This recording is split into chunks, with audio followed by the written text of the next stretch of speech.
Thank you for tuning into Healing Race. In this video, Todd and I discuss the challenges that Black Americans face as they aspire to create the careers and relationships they desire, and how those challenges impact the kind of Black person they can be. In a world where career success depends on the social relationships you develop with people who have influence and networks of opportunity, what pressures exist for members of the Black community to adapt the way they present themselves to the world? Let's get to that conversation now. Enjoy.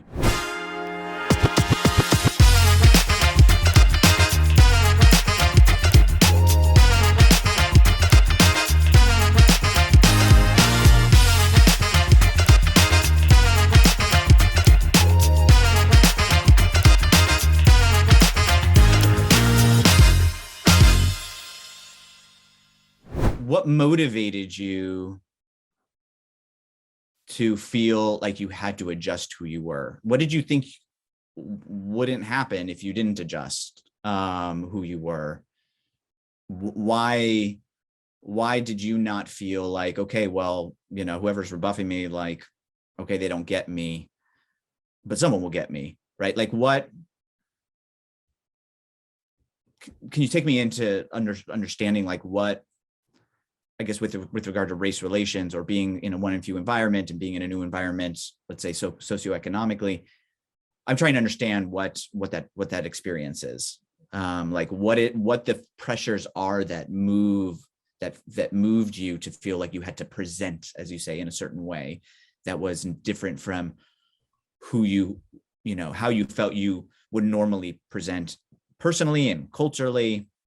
Because this has come up a lot. This comes up a lot in the discourse around race, is this feeling of the pressures of adapting to different cultures, or what some might call white dominant culture, right? And so that's why I'm asking the question.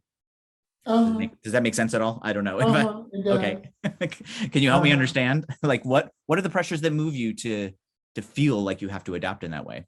So first of all, reputation, and you're trying, whether you're in university or you're in a professional setting, you are trying to create relationships and make a success of your current situation in order to leverage it to bigger and better things. You have goals, right? And things you want to achieve and create in this life, in this world. And no one does that alone. And you need a reputation such that people will want to align with you to say, hey, investing in this person, be with my time or whatever resource I have, is worth doing.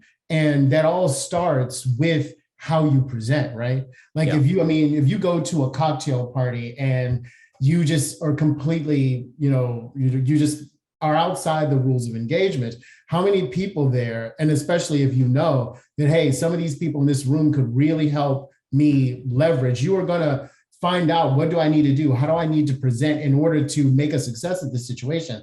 That's what the pressures are. Okay. And with respect to being gay, it's getting a date, right? I mean, I want to get a date. I want to get fucked. So yeah.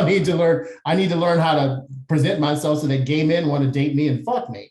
Yeah. And the same with being Black. So I see this a lot in corporate America. Like, you are trying to get promotions and also more challenging projects. You're trying to grow. And these people who are higher ups or who are influential to the higher ups are the gatekeepers of your reputation. You know, they're talking outside of the normal circles. And, these people, their children go to the same schools, they live in the same neighborhood, and you have to be into that.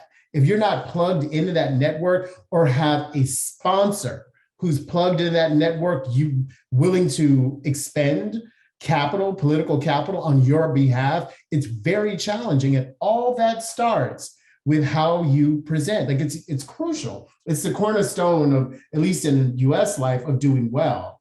So you see these things that you want, right? That you desire. When you grow up poor and Black, professional success, relationship success. You're feeling like you're one of few. You living in a two-bedroom, two-bathroom with your mama and two brothers. you get negative feedback in terms of how you're presenting, and you start to realize that because you don't have networks into the things that you want, love and financial and career success, that you need to adapt to the way that you are in order to develop those relationships. So I guess the question is, because I'm just trying to think about my own experience. And I think there is, to some extent, adaptations that we all need to make, and I'll explain kind of the one that came to mind for myself. Mhm.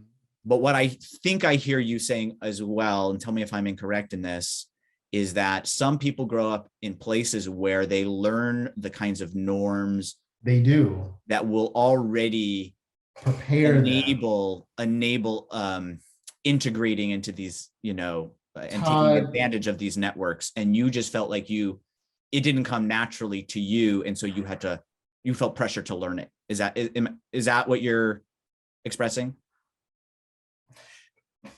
okay, don't cry. That is what I'm expressing, and what I'm saying. That is what I'm expressing. And yes, people grow up, but it's not happenstance. I once read this book. I don't remember the author, but the title of the book is called the Meritocracy Trap. Mhm. And it starts. Have you ever heard this book? I've heard of it. It's very, very good, and blew the roof off of my mind. Mm. Wow. And when people are trying to get their kids into uber competitive, preschool programs that with application processes like a PhD program. And when parents are paying for have their children to be tutored by Harvard professionals like this, and not only that, it starts even before, it starts when you meet your partner. When a college educated man who is trying to occupy a certain station in life is looking for a partner, whether that's same gender or opposite gender, whatever, but you're looking for, because I even see this with gay men, looking for a partner that is going to align with those values. And if you're heterosexual and you want to have children, you're looking for a woman who is highly educated, masters, who understands the world that you want to occupy and the way you want to serve and all those different things. And there is a deliberate preparedness that begins with the family if you want to occupy a certain role at a certain caste. And if you did not start out in that caste, if you are a caste migrant, then you have to catch up quickly. What made you emotional about that when you were about to? Because I realized that much later in life. Mm-hmm. And I wonder what I could have been had I realized it earlier. Mm.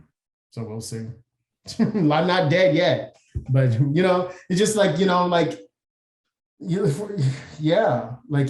wonder that, and all of that centered around Blackness and which Black person you get to be and all that other different stuff.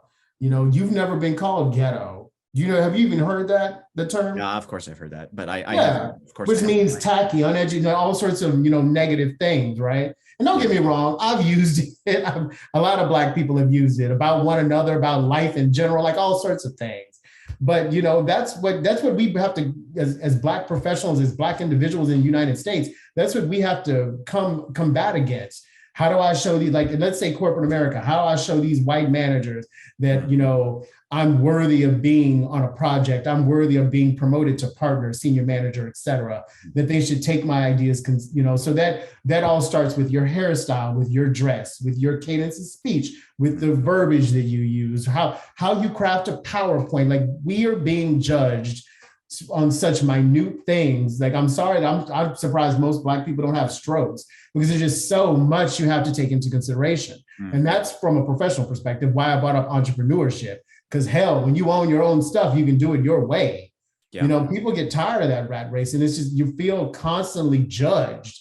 And to feel that way racially, and then from perspective of my sexual orientation, is quite tiring.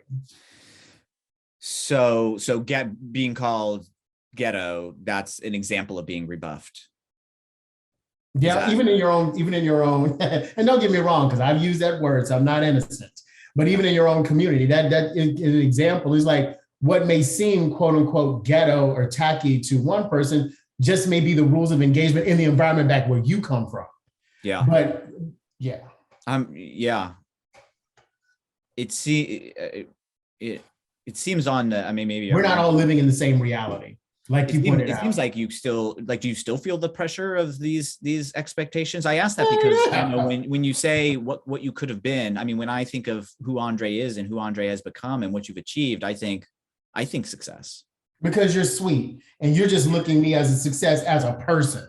right? No, I'm looking at you as successful professionally too. Why are you not successful? So I think the reason I bring this up is because I didn't grow up in that same ambitious. Don't get me wrong. My mom's super ambitious.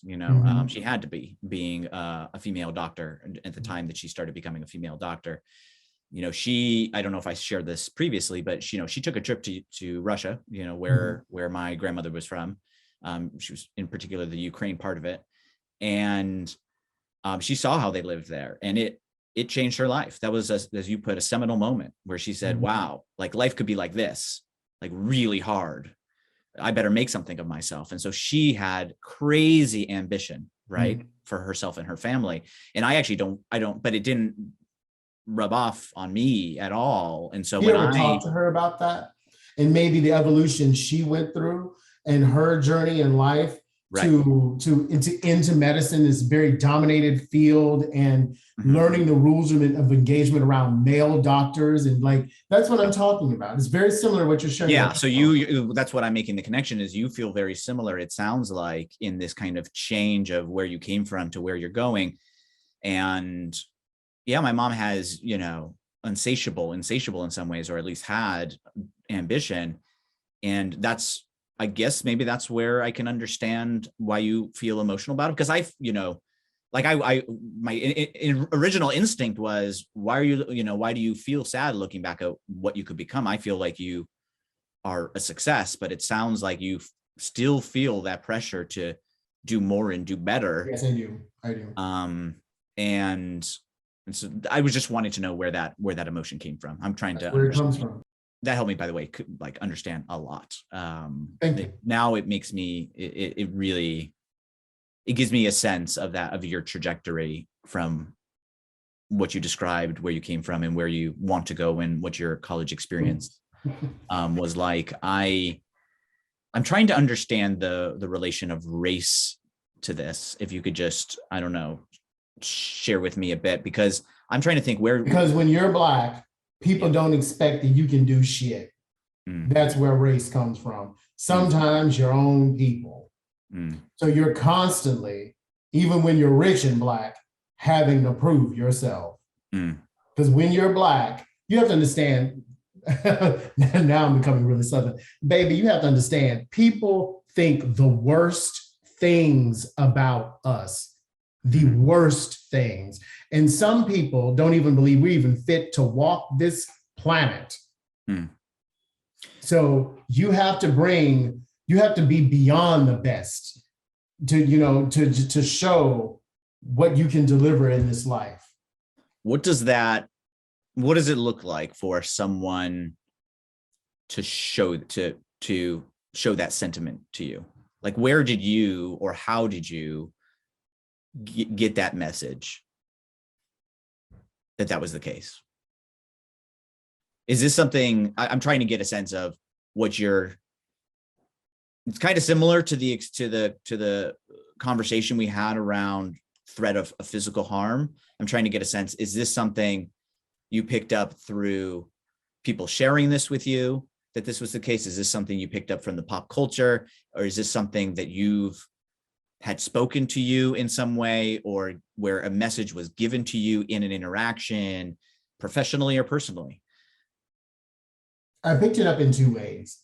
I don't remember any specific incident where, well, I do remember some specific incidents, but I don't want to get into all that. Number one, when you tell your family your dreams and they pshaw you, like, they really basically tell you, you're delusional or whatever. And then what I've also seen this sort of eagerness to be very critical and denigrate Black people who have made tremendous contributions. So in any field, whether it's in entertainment, medicine, or whatever, where the rest of the world can be hypercritical of them and their achievement. And it just has this air to it that deep down, you don't believe. I mean, we have always been painted as being stupid, right? By racist white people. That was a motivation coming out since slavery. And so it's like a Black person did that. I don't believe that a quote unquote N-word did that, because they're not smart enough to do something like that. And like I said, all of these things, I mean, the reason it's tough to see, maybe for other people, is because it's so interwoven. And where you may, a person may be critical of me, let's say this show goes well, whatever. And then people are critical of me, like, oh, those are just detractors. But in some way, there's a way of saying things and phrasing it and posing it where they're saying as because he's Black, he's less deserving. Or because I can't believe that a Black person, I'll be quite honest with you. When I was watching this footage, I felt a sense of pride in myself and also for Black people. Because if you look at the logistics of this is a white man and a Black man debating. And I'm bringing just as much intelligence, sensitivity, and wholeness to this conversation as you are. You and your advantages as being a white person are not eclipsing me at all when I look at this footage, just even being detached and trying to look at it as a viewer. Yeah. And I felt a sense of pride in that. I said, I wonder, will there be Black people and say, look at this Black guy. Look at this guy sitting here, debating this white boy and bringing all the fullness of himself to the table, not letting his light diminish because I'm trying to, defer to your whiteness and white is right. And if it comes from your mouth, it's cool, that it's gospel. No, and where one person, maybe you, let's say in the context of the show, will look at that and say, well, people, like I said, they're just being detractors, haters, etc. And I'm like, no, what they're insinuating is that they're surprised I'm capable because I'm Black. And that's rude. Thank you for watching this episode of Healing Race, and stay with us for a scene from our next video.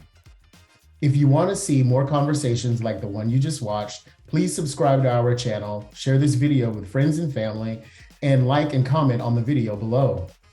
If you'd like to be a guest on one of our episodes and have an open, real conversation about race, email us at guests@healingraceshow.com. And if there are topics you think we should cover, we'd love to hear them. So please email your ideas to topics@healingraceshow.com. As always, thanks for your support. We look forward to continuing the conversation with you. Now, here's a scene from our next Healing Race. Given that we all in some way need to adjust to the professional world, right? We all in some way try to adapt ourselves to make sure we're accepted by our clients, our coworkers, and the like. What is it to you that you feel you needed to adjust that was racially defined in some way, that was racially relevant, right? Because I had to adjust, but I'm assuming you think, maybe I shouldn't assume this, that there are components of who you think you are or how you express yourself as a Black person that wasn't accepted. To watch the rest of that episode, go ahead and click the video below me. To see a different compelling Healing Race episode, you can click the video below me. We look forward to seeing you in the next video.